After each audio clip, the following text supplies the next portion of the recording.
बिस्मिल्लाहिर्रहमानिर्रहीम। अस्सलाम वालेकुम नाज़रीन, मैं जी साकिब। आज 31 जुलाई 2025 के दिन और सुबह के 5 बजे हैं। फ्लड वार्निंग जारी कर रखी है FFD ने, जिसमें उन्होंने कहा कि आज यानी 31 जुलाई से लेकर 4 अगस्त तक जो बारिशी सिलसिले हैं उसके बायस दरियाओं में तुग़यानी आ सकती है, बहाव में नुमाया इजाफा हो सकता है, नदी नाले भी फर सकते हैं बरसाती, जिसमें डीजी खान कोई सुलेमान के टोरेंशियल फ्लो या हिल्स टॉरेंट से जो पानी वानी निकलता है, या रावी और चनाब के नदी नाले भी फर सकते हैं, फ्लैश फ्लडिंग हो सकती है, अर्बन फ्लडिंग हो सकती है। और इस वक्त एक बहुत बड़ी डेवलपमेंट जो है वो पीछे जलालाबाद अफ़गानिस्तान से मैगोरा, ऊपर पिशावर, खैबर पख्तूनख्वा के बलाई इलाकों में, और इस्लामाबाद, रावलपिंडी, और आगे जो है मुजफ्फराबाद, कोटली, और नीचे सरगोदा, डवियन, मियाँ वाली, बखर,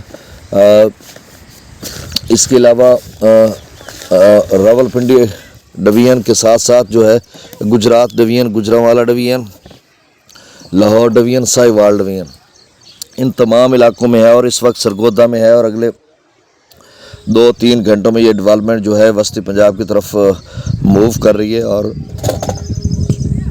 लाहौर, फैसलाबाद की तरफ बढ़ रही है। और ये वस्ती पंजाब के भी बहुत सारे इलाके, अपर पंजाब जिसमें गुजरात, गुजरांवाला, दोनों डिवीजन्स के जो 6-7 अजला हैं, इनमें भी बारिश हो सकती है। फिर ऊपर रावलपिंडी जो है उसमें, जम्मू व कश्मीर में, आज़ाद कश्मीर में, और 9 बजे तक ये लाहौर तक पहुंच जाएगी। नीचे कसूर, शेखुपुरा, ननकाना साहब, और साहिवाल में उकाड़ा और पाक पतन का, जैसे मैंने आपको बताया। और ये वस्ती पंजाब की अपनी लपेट में ले रही है इस वक्त वेदर रडार पे जब देखा जाए।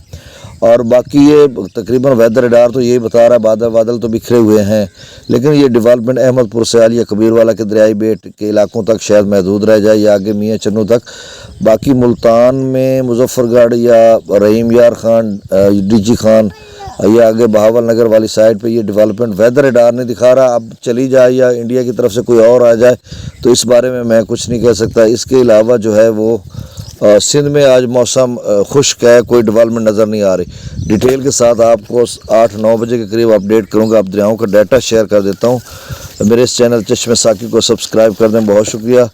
दरिया सतलुज में गंडा सिंगवाला पर 360, सुलेमान की पर 3000, इस्लाम पर 2300, रावी में जसर पर 8800, शादरा पर 25000, बल्लो की पर थोड़ा बढ़ गया 29000 की, उससे कैसे दरई बराज पर 11000, दरिया चनाब में मराला पर 65,000, खान की पर 65,000, कादराबाद पर 71,000, त्रिमू बराज पर 1,08,000 क्यूसेक, पंजनद पर 96,000 क्यूसेक, मंगला डैम से 7,000, रसूल बराज से 0 क्यूसेक, दरिया सिंध में सकरदू पर 1,34,000, प्रताप ब्रिज 1,99,000, बिशाम पर 2,24,000, त्रिबेला डैम से जो अखराज किया जा रहा है वो 1,59,000 है, काबुल दरिया में 40,000 क्यूसेक, कालाबाग पर 2,66,000, चश्मा पर 2,86,000, तौसा पर 2,11,000, गुड्डू पर जो है रात गए का मतलब 2-3 घंटे कबल का डाटा है तो 4,26,000 गुड्डू पर अप स्ट्रीम था, और अखराज 3,86,000।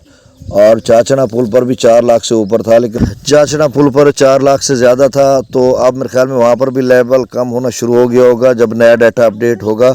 और गुड्डू पर भी अगले 12-18 घंटों में शायद लेवल कम होना शुरू हो जाए।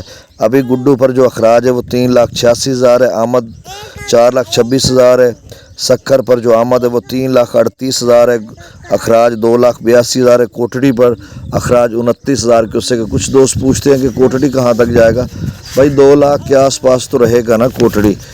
तो ये सूरत हाल है और इतनी सी सैलाबी सूरत हाल फ़िलहाल तो है, और आगे चलकर मैं आपको अपडेट करता हूँ कि क्या सूरत हाल बनेगी। और आज जो 12 बजे का FFD का डाटा शो होगा, एडवाइजरी होगी अगले 6 दिनों की भी और फ्लड की भी, तो उसमें अब बहुत सारी चीज़ें क्लियर हो जाएंगी। और फिर जो जम्मू कश्मीर वेदर कास्ट का भी